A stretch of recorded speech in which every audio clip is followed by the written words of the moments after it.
This podcast episode is sponsored by Whoop, the wearable technology that I wear every single day. We will put the discount code in the show notes, and one other, Thorn Health Tech, which are the products that I take to take my performance to the very next level. They're NSF certified for sport, highest quality, potency, and purity on the supplement market today, also in the show notes. So without further ado, let's dive in.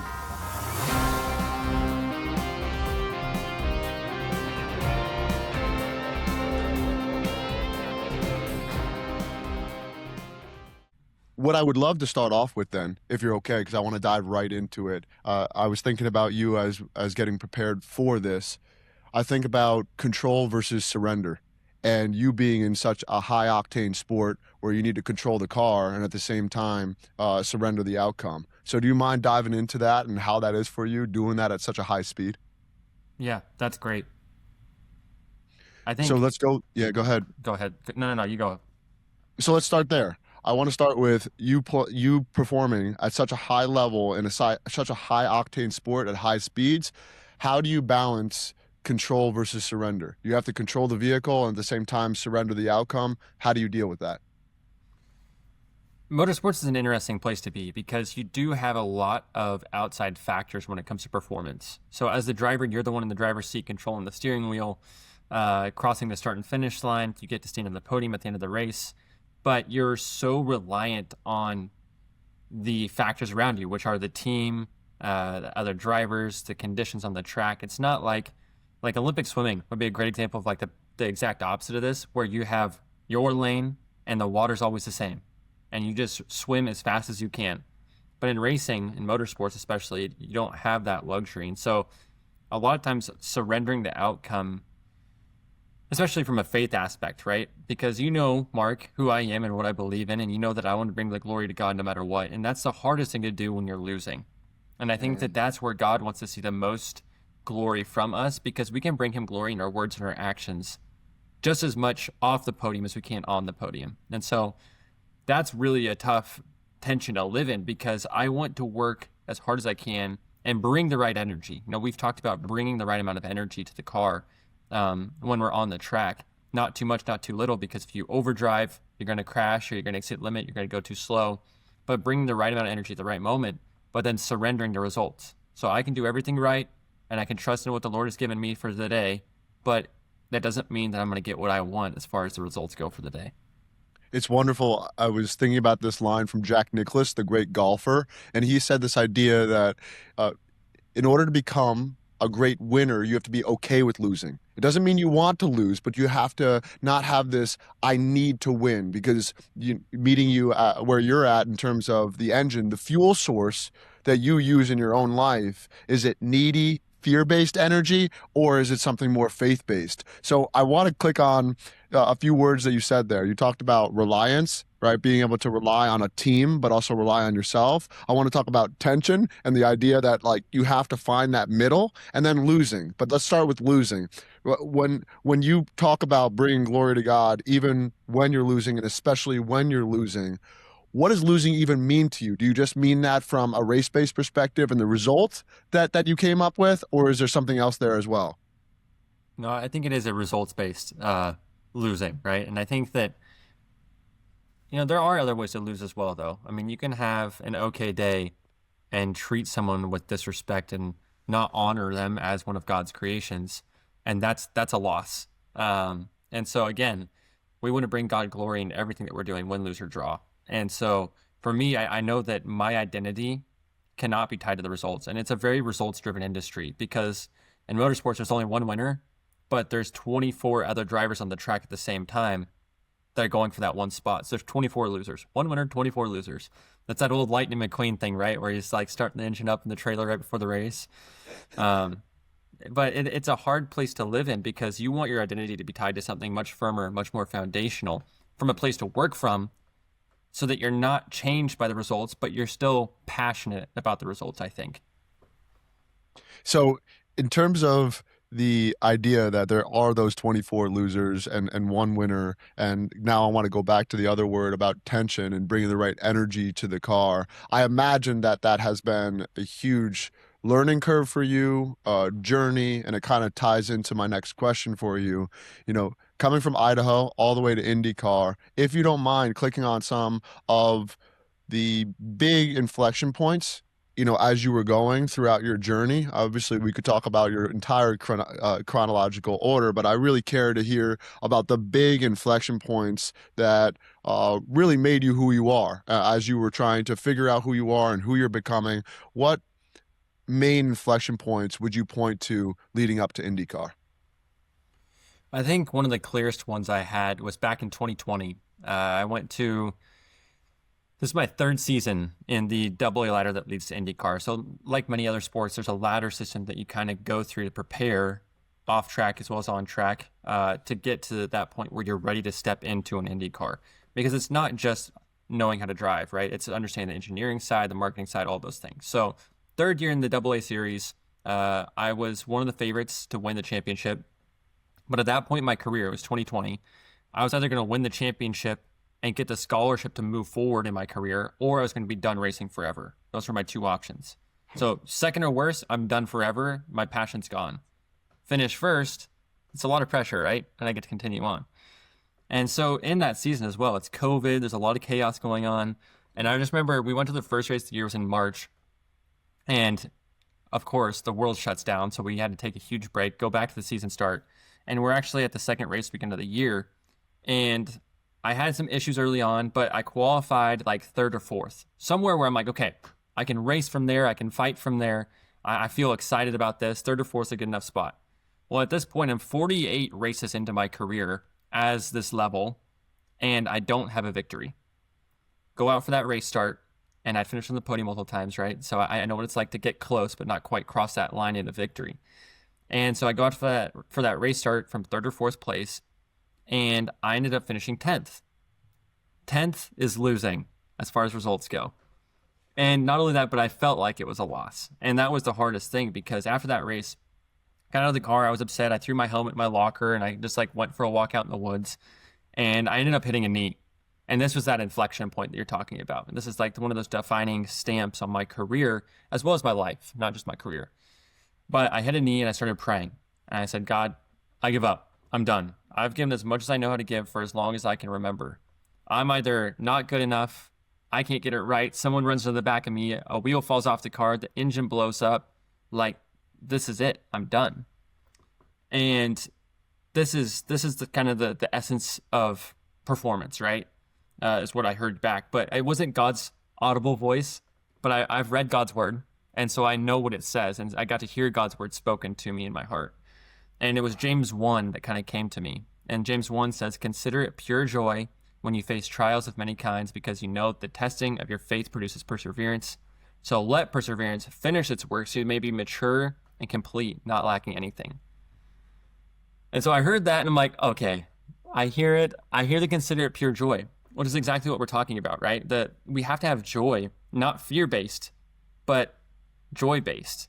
And when we do that, we can go through those trials with so much encouragement and energy that is required from those key moments. And so I went out the next day, and I finished my prayer. Then I was like, all right, Lord, I need you to show up tomorrow. I'm going to show up, so I need you to show up, kind of a deal, right? And not a genie in the bottle kind of a way, but just trusting in his sovereignty. And I went out the next day, again, running in the top three. And the two cars in front of me, the first and second place drivers, they were battling it out, and they made contact. And it was I always joke, it's like the gates of heaven opening up, and the angelic choir singing. It's like, ah! I went right through the middle of them. I went on to my first victory of the year, which would be my first of 7 of the season. And then that would lead to my championship victory, scholarship to move on to the next category, AAA ladder, which eventually propelled me on to IndyCar. But I think that inflection point was very interesting, right? Because I didn't feel ready for the success at that point. And it was a few races later where I think I made the decision to win. And that was something that I had to go through in order to hand it over to the Lord and say, all right, Lord, you're sovereign over my life. I'm going to go through this with joy, win, lose, or draw, bring you glory as much as I can.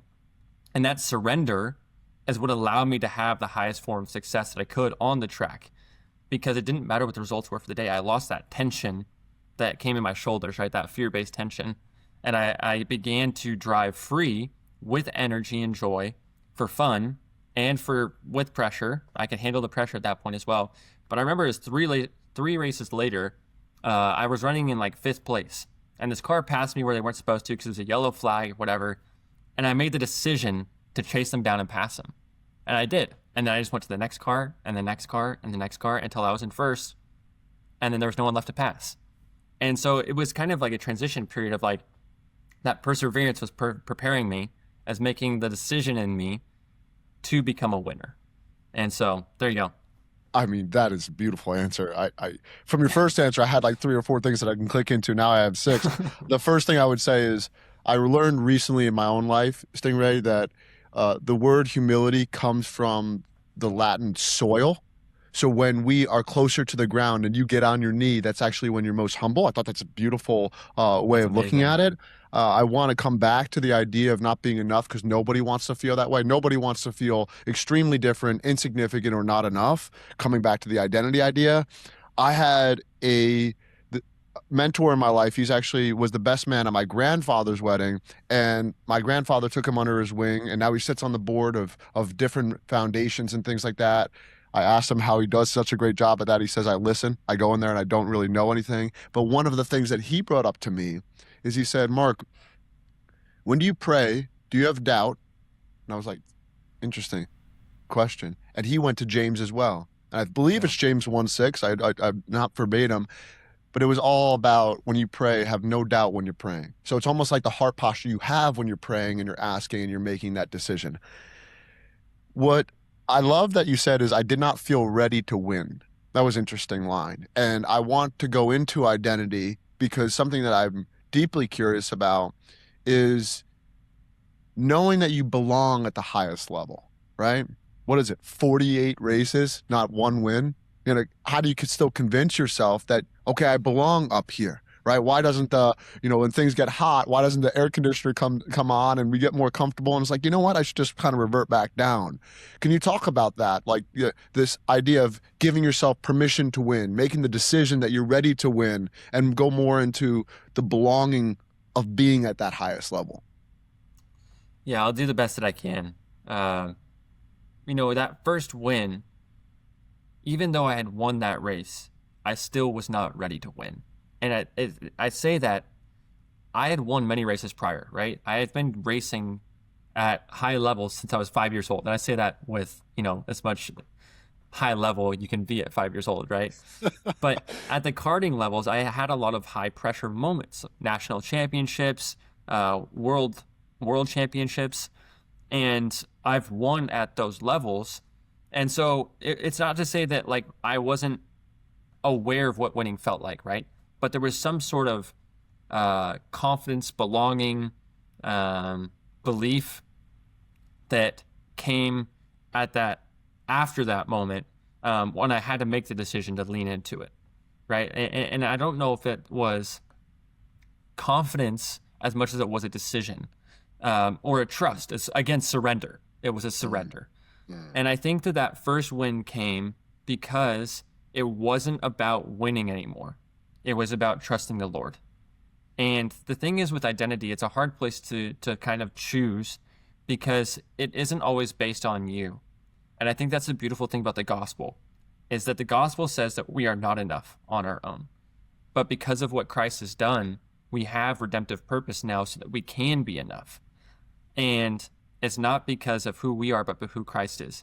And again, I think that approach is so hard to apply to athletics or performance because when you go into any space, you're going to feel like you're not enough. I think that if you were to ask the winningest driver in history, do you feel like you're a good enough driver? They would probably say no. They'd always want more.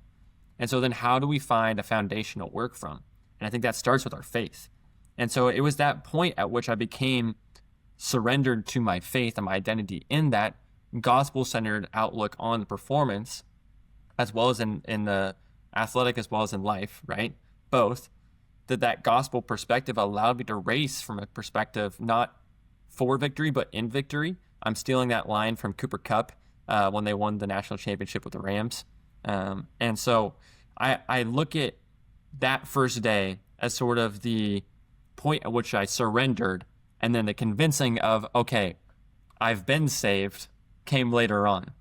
It's similar to our walk in faith, right? You know, when you become saved at first, it's almost like, I don't believe I'm saved.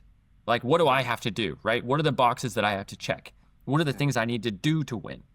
And when that surrender comes, what happens is that it's not about what you do, it's about what the Lord has done. And the same thing happened in my racing career, is that I'd been prepared in each one of those steps. That perseverance, time and time again, allowed me to have the preparation so that I was mature and complete, not lacking anything, so that I could go win. It's crazy because I brought it up on the very last podcast about Matthew 5:48 about be perfect in the way your heavenly Father is perfect. So this is back-to-back sessions that I'm talking about it, in the fact that perfect means more about becoming more complete, mature, not sinless, but fully developed. And you brought up, I wasn't going to bring it up, but now you've said it a couple times, is this understanding that you don't need to be, from an exterior results driven based perfect, but understanding that you're always developing and always developing. And it sounded like a trite question early on when I asked it, but what does losing really mean? And of course it's the result that you get in the race, but it's actually more than that, this winning versus losing sort of idea. And it's more about your intention of who you're becoming. So one thing I want to go to is how you talked about convincing. There's a saying, you cannot move others until you're moved, you cannot touch others until you're touched, and you cannot convince others until you're convinced. And I think there's something beautiful about not just believing it, but embodying it. I've been talking about, the Father, Son, the Holy Spirit. The Father is who you go to have a communication with when you pray. This is from my perspective. Holy Spirit is what comes through me when I'm asking to have my words be on the right stepping stones when I'm speaking. But then Jesus is the embodiment, the embodiment. So moving everything we're talking about from your head to your heart, and you gripping the steering wheel. Now, I do this funny thing where, I'll bang on a desk or a notebook or something like that. You hear that? Science is matter. You heard the matter? Psychology is what matters. And I think that that's an important thing, because I want to now go to the Bible verse that's on your car. Out of all the gospel verses that you could have chosen, right, you chose that one. Could you go deeper into why you chose that Bible verse that's on your car? Yeah. So John 3:16 is the one that's on the car. And that is the one that so many people know, which is, for God so loved the world that he gave his one and only Son, so that whoever believes in him shall not perish but have eternal life.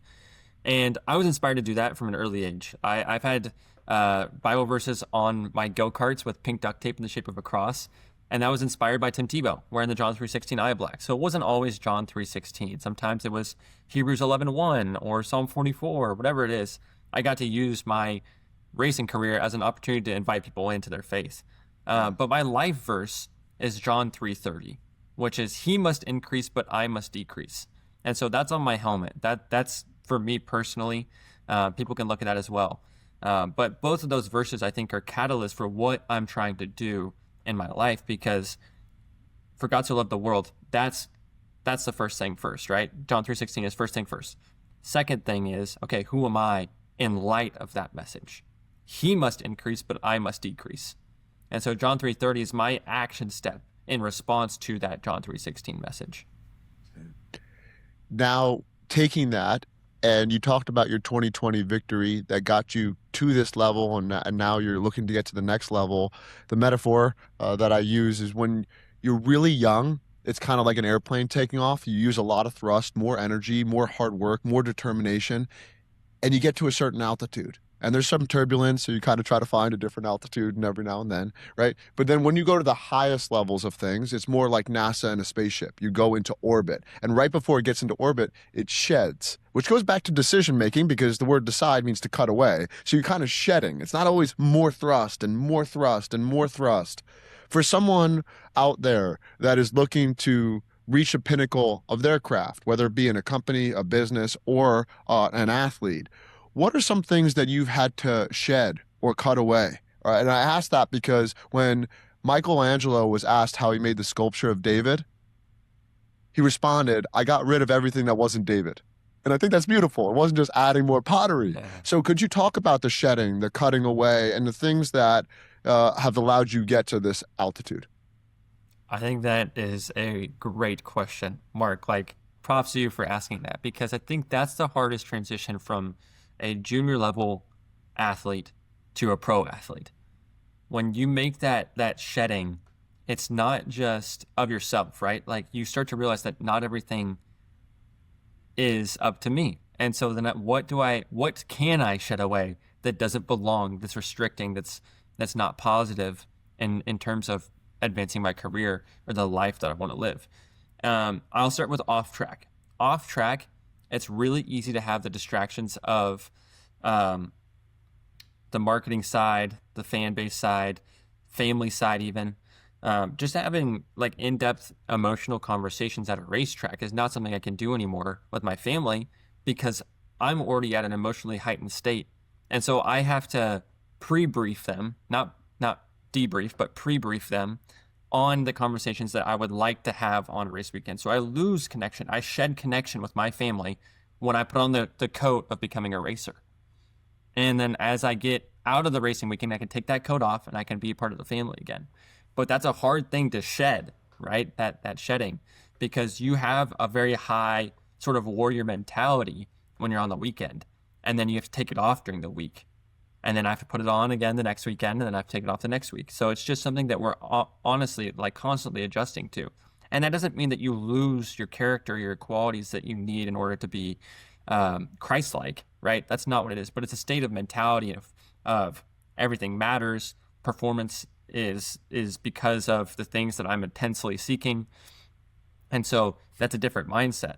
Now, another part of shedding that I think that is really difficult to learn, and I'm going to try and go back to the thought process because as you were speaking, I had something in my head. But I've been working with a driver coach. He's kind of like the guru guy that lives at the top of the mountain. You have to hike the 1,001 steps to, right? I'm making this up. But everyone in the paddock knows who he is, but they'll never speak his name because he's just full of wisdom. He's like the worst kept secret in a sense, right? But this guy, he's so good at what he does because he doesn't teach you how to brake harder or later or hit the gas sooner. More energy, right? That's not his goal. What the thing is that you shed the excess of driving. And so as you become a very good driver, you develop skills needed in order to manipulate the car in a way to make it go fast. But at some point, you quit having to push harder and you have to do it better. And so what he teaches is smoother hands, smoother feet. You're shedding the excess movement. It's not just movement that's quick and aggressive with a wheel, because every time you make a movement in a car, it changes the balance. And when you change the balance, it can break the grip of what the tire can do. And so it's the same thing in life with the things that we do. We want to do things smoothly and account for them with the right amount of energy. Because if I just do it smoothly and slow, I'm still going to be slow. But there's a way to do it with the right amount of energy that doesn't have excess, that you can move with efficiency and set a good lap time. So there's a balance there. So that's something that he taught me over the last couple of years that I didn't know I needed, because I thought that doing a lot in the car, hitting the brake harder, braking later was the key to on-track success. More aggression, more speed. And really it was slowing it down, shedding the thought process of I need to go more, that allowed me to have success when it comes to lap time. In sports psychology, we say it's not that you're lacking the ability, you're blocking it. And I think that's amazing. Like, imagine how fast you can go when you speed up. I had a character coach, Ben Ives, talking about him a lot on this podcast. 19-year Navy SEAL, 4 tours. And one of the things he always says, efficiency wins. Efficiency wins. And I don't know if this is an apocryphal story, meaning like the essence of it matters more than it being very, very accurately true. He talked about when they're going through their training and going through a hot door, meaning the enemy's on the other side, they have to be able to blast through a door, observe, orient themselves, find the target, and get 2 shots off before they get 1. I said, what? They know you're coming through the door. How could that ever be, right? But it's kind of like two-thirds of a second or something like that, 3/4 of a second. They have to be able to boom, boom, boom.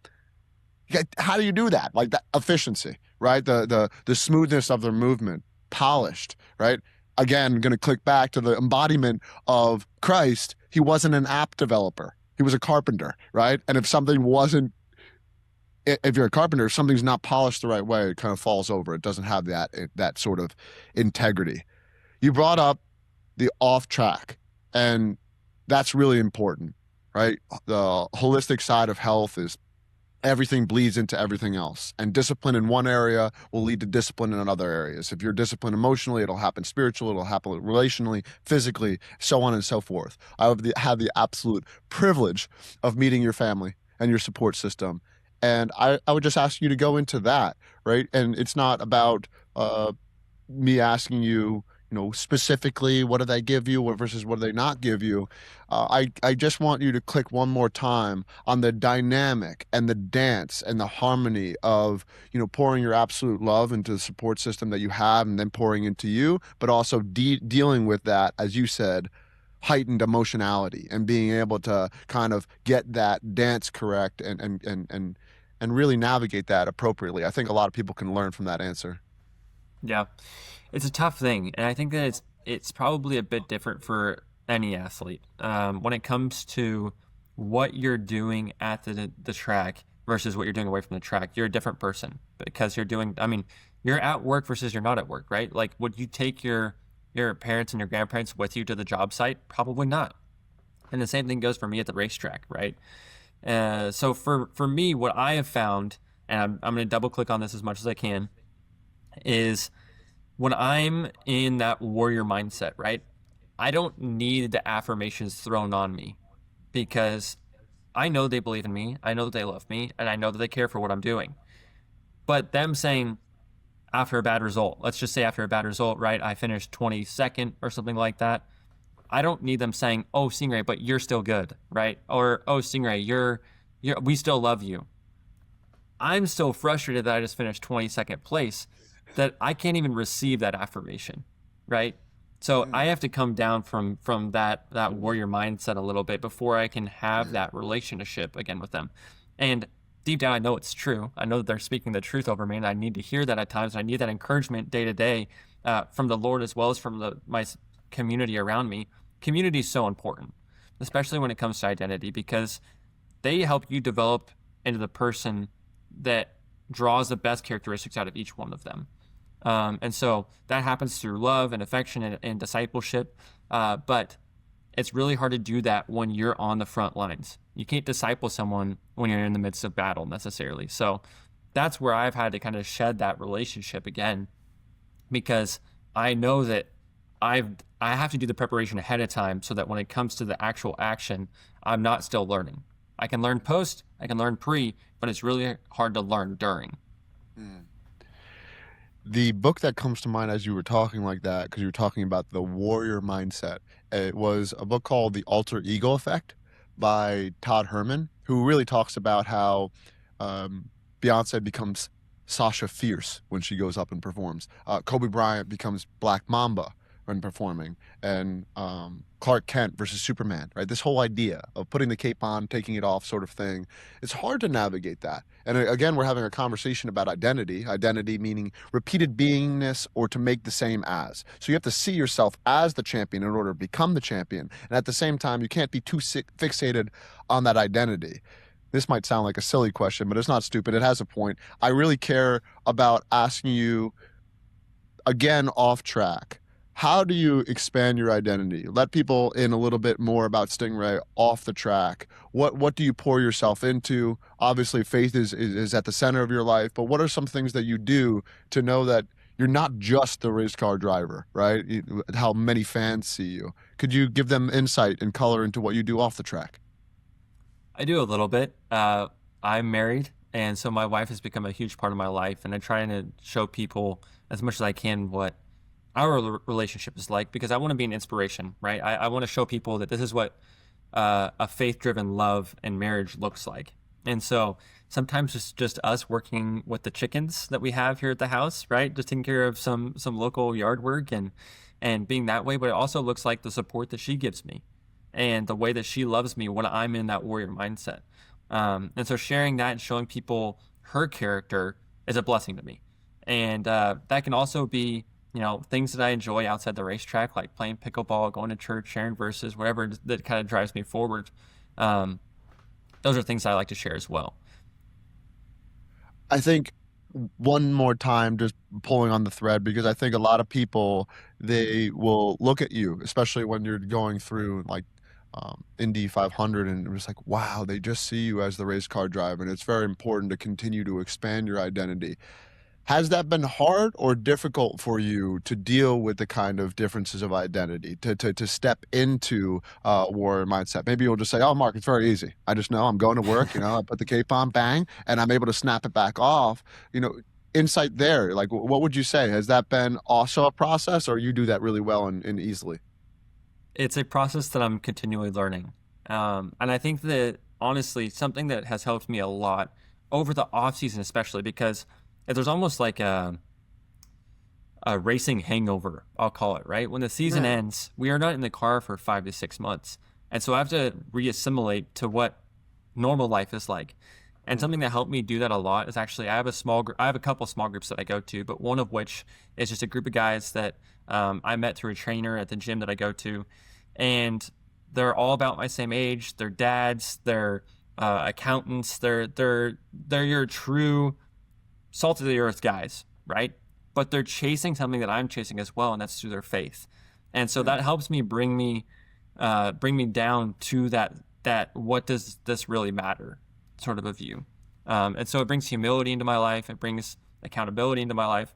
And then I also have a group that I work with that's just pro athletes, former and current, that kind of help me realize that like what I'm going through is not just me. It isn't just unique to what I'm doing, but there are other people that are going through this as well. So we can kind of talk through it, similar experiences, or just having someone that's just like, oh yeah, I feel that too, right? Like that acknowledgement is powerful. And I think that allows me to kind of step forward and not just sit with that heaviness, right? I can step forward and be, okay, now I can actually know what to do with it. And so I do have community around me that help bring that identity into warrior mindset as well as out of warrior mindset. And it's not, like I said, I'm still learning how to do that. That's something that I have to tune up into as an athlete every time I'm at a racetrack or not at a racetrack. But it's something I'm realizing as of late that I need to work on. So that's been a focus for me. Love that. And you brought up community earlier, and I think the idea that James Clear gave the world through his book Atomic Habits is you want to join the communities where your ideal behavior is the normal behavior. And it sounds like you're pouring yourself into that in the circles that you're doing. And then this book right here behind me, Mere Christianity by C.S. Lewis. This is annoying because I say this all the time, but the best definition of friendship I've ever come across was by C.S. Lewis. What? You too? I thought I was the only one. And when you go Yeah. through shared experiences and shared services and going, through similar trajectories as these pro athletes and those who are, walking closer and closer to Christ, whether they are pro athlete or not, I think is a very special thing.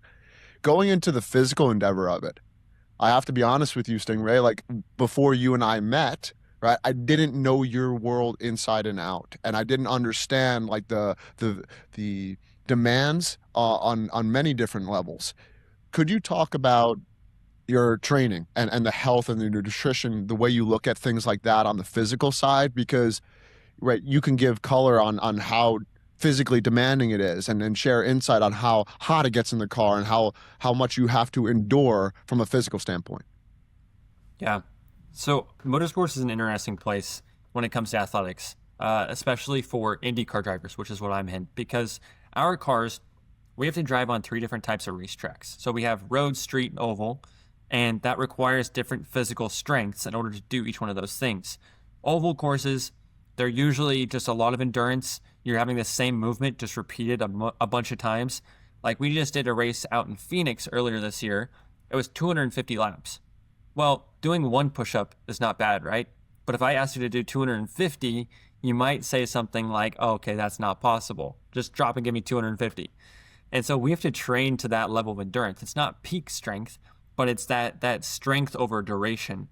And it's not just, can I do the movement? It's, can I do the movement well with good form? That's all that we're trying to do in the race car, right? Do it well with good form and with a high cognitive response. And so we train in such a way that for ovals, we'll get in the sauna before a race weekend. And so we'll do an endurance workout and then get in the sauna to prepare our bodies for what we're going to experience in the car, because temperatures inside the cockpit can go as high as 130 degrees Fahrenheit. So 130 degrees with 3 layers of clothing on is not very cool. And so There's some things that we can do to prepare, and there's also some tools that we have. We don't have air conditioning in the car, but I actually wear like a cool suit sometimes that has like a water pick line that runs up and down through the shirt. So it's not completely cooling my body down. It's usually like 90 or 95 degrees, but that 90 or 95 degrees compared to the 130 feels amazing, right? So it's something that helps my body's core temperature come down to a normal level, which is great. And then for road and street courses, it's a bit more power output based. So a lot of neck strength is required because we're not just leaning on a helmet pad like we would be on an oval. We actually have to be looking around. Braking puts a lot of G load on our head. Accelerating puts a lot of G load on our head. And it's not just a quick snap of a moment, it's sustained. And so as you're going through a turn, you might see a peak of 5 Gs, which is high. But we're averaging probably 3 to 3.5 Gs through the turn. So that's 3 or 4 seconds at a high G load for our head and our neck to be able to hold up at that time. And so again, it's not peak power as much as it is sustained power with good form. And then we don't have power steering. And that's the biggest thing on road and street courses, because as you go through a turn with a lot of downforce from the wing, a heavy fuel load and high grip tires, you're going to have almost like a max output of I always relate it to this. It's like doing a 1 rep or a 2 rep max bench 70 times. So it's just what we do in the car sometimes is like, how much power can you output at the peak for one turn and then recover and then do it again? And so we do a lot of sort of strength-based interval training or power output training, similar to what you would see from like NFL guys, which is explosiveness, right? But explosiveness with good form and control. Yeah. So those are some things that we do inside the car that we have to prepare for outside the car.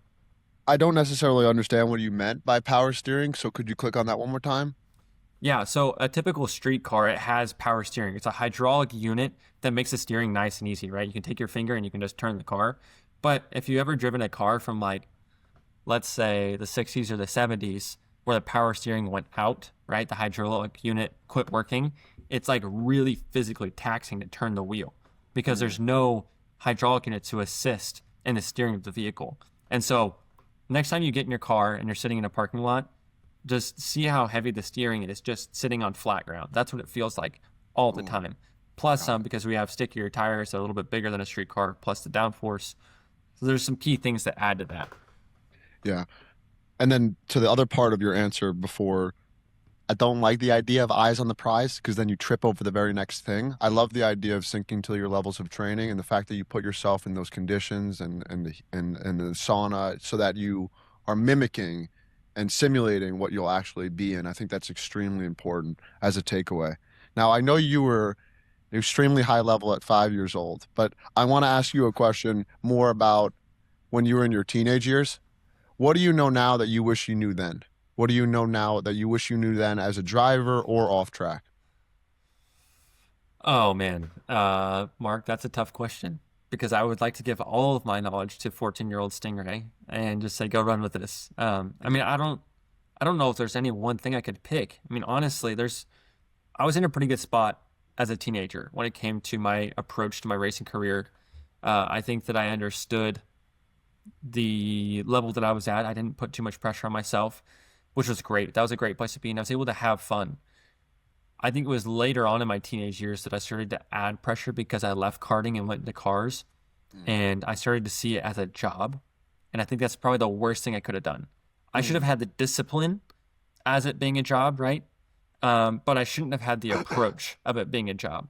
And those are hard things to balance as a teenager because you don't even know what a job looks like, right? Like I'm just trying to get my head wrapped around the fact I'm driving 150 miles an hour on a racetrack, let alone what is the big picture. So if I could give one piece of advice to myself as a kid, is again, don't put your eyes fully on the prize. I'm going to pull that actually on what you just said, because it was really easy to look forward to IndyCar and say, that's where I'm going, but forget where I was and forget what I was needing to learn in that moment. I think it's really easy to rush past moments of learning and then you actually miss them. And so those struggles that I'd been through, I think the best thing I ever did was slow down and watch them and see where my weaknesses were. Don't just try and avoid the weaknesses, but like really pay attention to where can I improve? Because when you do that and you have that approach of like, where are my weaknesses, then you can start working on them and then you can start getting better. And so I think that that was something that I didn't learn until later on in my car racing career that I wish I would have learned sooner, because as I approached those junior levels in my teenage years, I thought that I was really good. I didn't have the humility to stop and say, oh, like I'll just, look at myself and make adjustments that way. I was always like, oh, well, so and so did well, and I'm going to watch them. And so I beat them at one point, so I'll probably just progress to the same level, right? Like I just assumed, and I kept my eyes on the prize, so to speak. And that is not the way to have success. I know we talked about humility before, and I'm going to bring it up again. The Latin root is soil, but the best definition I've come across for humility is what you do not yet know is way more important than what you do know. And I think that's amazing. The brightest people I've ever been around, and I don't mean bright from like intelligence standpoint, is they're willing to ask questions and listen. And every side inside every single great question is a quest. So I think people are willing to go in that quest, and I really admire people who have humility. And what it is to me is that they're always seeking more. And I think you brought that up before. Seek more. Is that a line that you still use, that you're still jiving with these days? Yeah, so a couple years ago, I started to work on sort of my brand identity inside the sport, and who is Sting Ray Robb going to be, right? Like, what is the message that we're trying to push? And my faith is a big part of who I am, right? So that is the front of what I have to be doing, but I'm also a racer at heart, right? Like this is something that I've been doing since I'm 5 years old. And so what is sort of this connection between the two? And the person I was working with to help with this brand identity was, they were really, really great with this. And they came up with the phrase seek more, which on its own is not very powerful. But when you start to look at seek more from the perspective of success as well as salvation, it's really, really powerful, because what I began to see is that I had t-shirts made that said for his glory, right? That's the whole John 3:30 message. It's just When am I for going to his get one glory. of those? When am I I going to need get to one of send you those? one, Mark. Send me your address. Send me your address after this. I'll message one to you. So for his glory.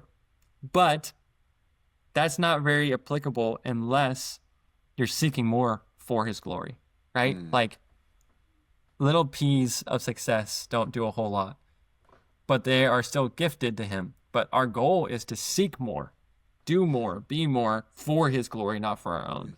And so that seek more concept is something that I've always wanted to try and lean into, because it's a place of humility. It's a place of seeking more than what you already know, like what you just said. What was that phrase again? Can you repeat What that? you That do was just not so yet, good. yeah, what you do not yet know is way more important than what you do know. Yeah, I love that. That's the whole essence of seek more. So I heard this when I was first getting into performance psychology. Seek significance rather than success, which had a lot more to do with being an inspiration, having impact, because the success will be a byproduct of you looking to be a light for other people. Matthew 5:14. One of the things that really comes to mind as you were speaking, and I didn't think about it until your answer right there, is Marissa Peer, top UK therapist year over year, says we never want to be not enough, insignificant, or different. And I annoy people by how much I go, did you know that the root of that word means this? I do that a lot because I'm very fascinated with communication. I believe that the quality of your communication can determine the quality of your life, and really being able to get on the same page as somebody really matters. When something's holy to us, the word holy means separate, held apart for sacred use. And interestingly enough, what's most holy to us is actually the thing that connects us most. So we are actually not different if we focus on what's most holy. We find our significance in what's most holy. And as you brought up earlier in this back and forth, we are enough when we seek that most holy. I didn't really make that connection. The glue that brings us together has a definition of what's separate and held apart. That's pretty amazing to me. I really didn't focus on that until right now. I really believe, Stingray, that people can relationships, they can relate with you more, not with, winning, right? Because there's not, as you said, there's only 25 of IndyCar racers in the world at any given time on the track, but they can really relate to hardship. And this isn't a question to be like, hey, where did you fail? Tell me all about your failures. But I do know that you've been through a major crash. You've had some things that would normally instill fear into someone's heart, and you've been able to move beyond that. And I think great athletes that I study, they don't stay in feelings of celebration or frustration for too long. They're able to get back to focus. So could you point to the strategies or how you've been able to overcome some hardships that would typically make somebody say, okay, that's it for me. I'm not going to continue to persevere through this. Yeah, it's been tough, and I think that this is something that I will continue to struggle with for the rest of my life. And I think this is something that we all struggle with, right? Hardships beat us down, and that's like the only thing that we're guaranteed in this life, right? Are the things that we struggle with. And so for me, the thing that I always come back to is in part that James 1 verse, right? Consider it pure joy when you face trials of many kinds, because you know the testing of your faith produces perseverance. So let it finish its works, you may mature and complete, not lacking anything. And I think that it's also me trusting in what the Lord has done already. Because when it comes to for his glory, it's not winning for his glory. It's everything for his glory. So seek more for his glory. And that's a really hard concept to tell an athlete because all we want to do is win, right? And so I think for me, the best way that I've found to find not balance, because it's not even balance, it's foundation in the wins and the losses and recovering from crashes and recovering from mistakes that I've made or failures is focusing on what Christ has done. It's that gospel-centered perspective in everything that I do. And that's really, really hard to apply to something other than your salvation, but it has to be something that you live out every day. And so it's not something that just happens immediately in one moment necessarily, but I think it's a process that you kind of work through, a sanctification process, right? That starts when you accept the Lord into your life. But that gospel-centered, gospel worldview should be able to help me perform at a higher level because my foundation is set and secure in who he is more than who I am. Because at the end of the day, I am a failure, right? I have made so many mistakes. We're all like the verse. What's the verse that says all have fallen short of the glory of God? But I'm still living for the glory of God. As Paul says, right? To live as Christ, to die as gain. So we're still going to live for Christ. And so that is my goal at the end of the day. And like, I've been in tears in bed after a race weekend, being like, Lord, what is going on? I mean, it's been 3 years of just getting beat to a pulp. What are you doing here? And the answer has always been, consider it pure joy when you face trials of many kinds, because it's the James 1 verse over and over again. And it's like, all right, I hear you, Lord. I'm going to keep my eyes set on you and what you are and who you are to me and for me, rather than what the results of the day are for me. And that's a really, really hard thing to do because I want to win, right? I want to have good results. And so I can't just throw them out and say, I don't care anymore, right? But I have to surrender to the God that has those things in his control. So trite. I know you said I really want to win. Win could be an acronym for what's important now, because I think Sting Ray at 70 years old, what's important now, it's going to be a little bit different than what's important right now. And I sure I hope heard so. this, unless you're still racing, you keep doing, you keep doing the sauna sessions, you never know. So I think I heard this line, loved it, stole it, going to keep talking about it. Salvation is received, not achieved. And that's been difficult in my own life, but also with many people that I talk about.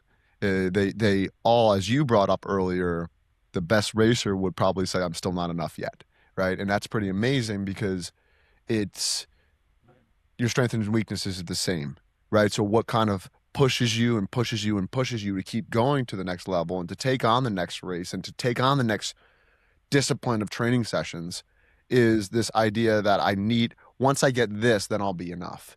And it's come from now coaching the psychological aspect of the sport. We don't want the trophy as much as we want the feeling we'll get by having the trophy. And I think that has something to do with equanimity and peace and tranquility and calmness.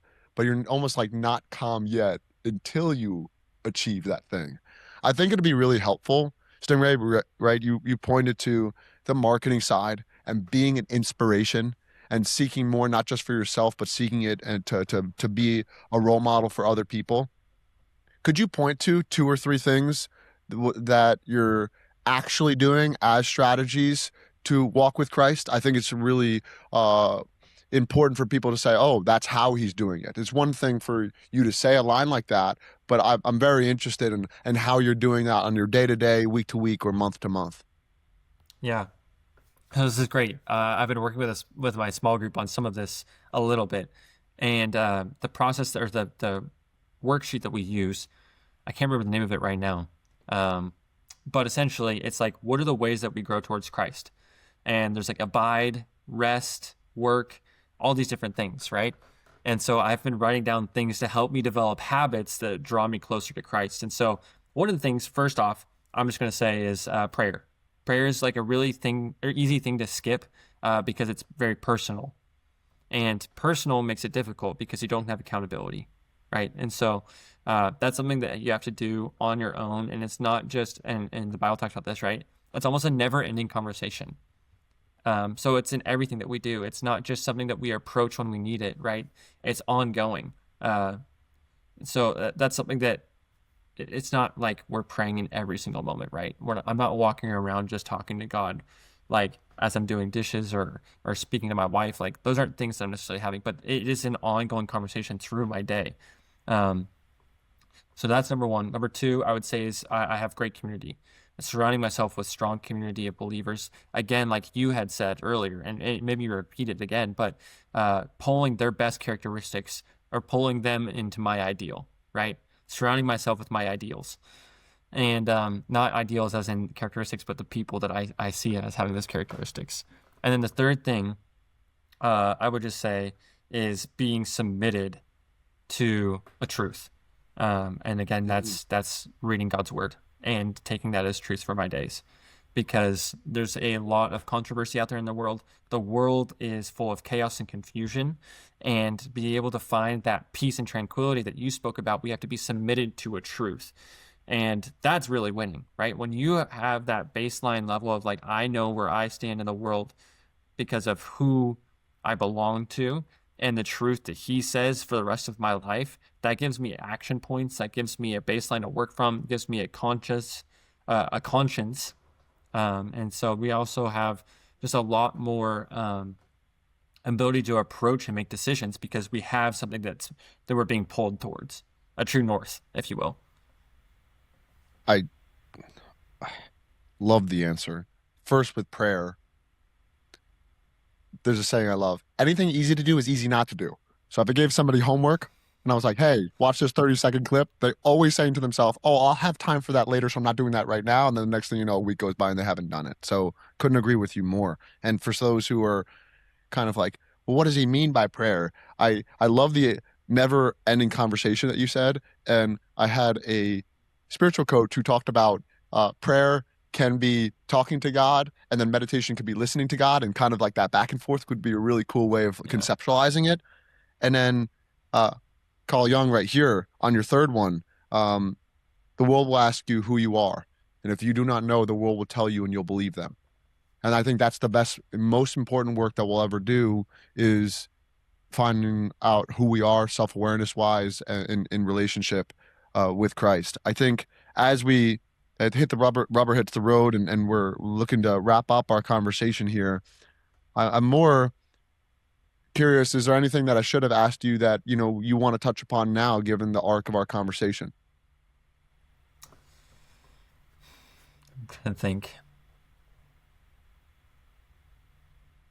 I will say, can I just add one thing? You don't even have to ask this, but I'm just going to add it. As I've shed things from my life, kind of removed distractions, emotional taxes, so to speak, I've had more bandwidth to love. And being able to love has allowed me to perform at a higher level because, again, I'm not fear-based. I'm not restricted on time, right? I have abundance. And so I'm able to live more in abundance. And so I think one of the things that is the most, I'll say, confusing part about reaching success, it's not about the more you can do, it's about the less that you can. It's efficiency. Yet again, it's efficiency. And when you have efficiency in your life like that, what I'm saying, it's not, again, it's not doing more, but it's creating more opportunity for the moments of success. And so I'm able to be better in each of those moments that actually are exponentially going to increase my next moments. And so Mhm. it's not about like just how do I fill my time.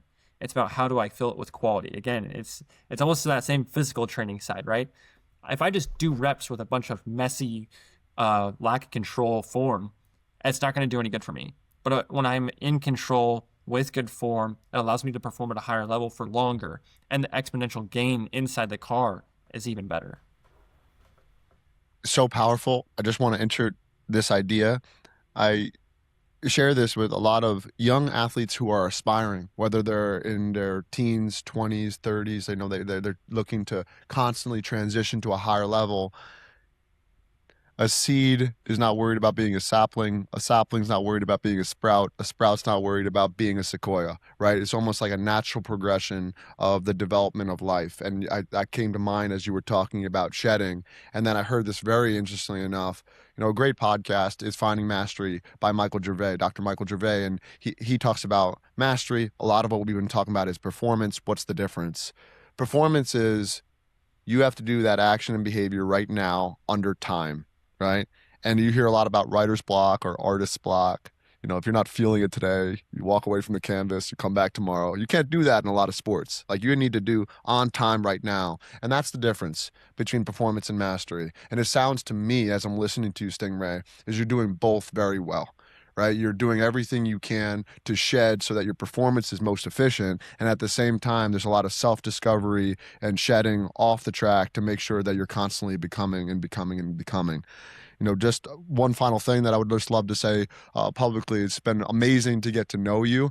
I love the authentic way in which you express yourself. I do believe that peak performance is the full personality on display. And I heard recently that if you really want to do great work for God as a Christian, you don't need to necessarily weave crosses into clothing. You just need to make great clothing. And I thought that was amazing, right? You Yeah. don't necessarily need to do it, but it's how you live. It's the essence of what you're doing. So I applaud you for that. I want you to keep going. I want you to win on the track and off the track. And then I'll let you have the final word.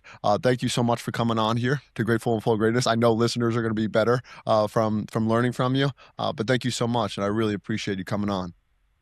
Well, thank you, Mark. You've been an inspiration for me. You and I have worked together for a very small window of my career, but largely impactful to who I'm becoming. And so I thank you for being a leader in that area. And I just think that it's great to get to see you again. Wonderful. And you give every one of your teammates and family and support system my best, please. Okay. Will do. Thanks, Mark.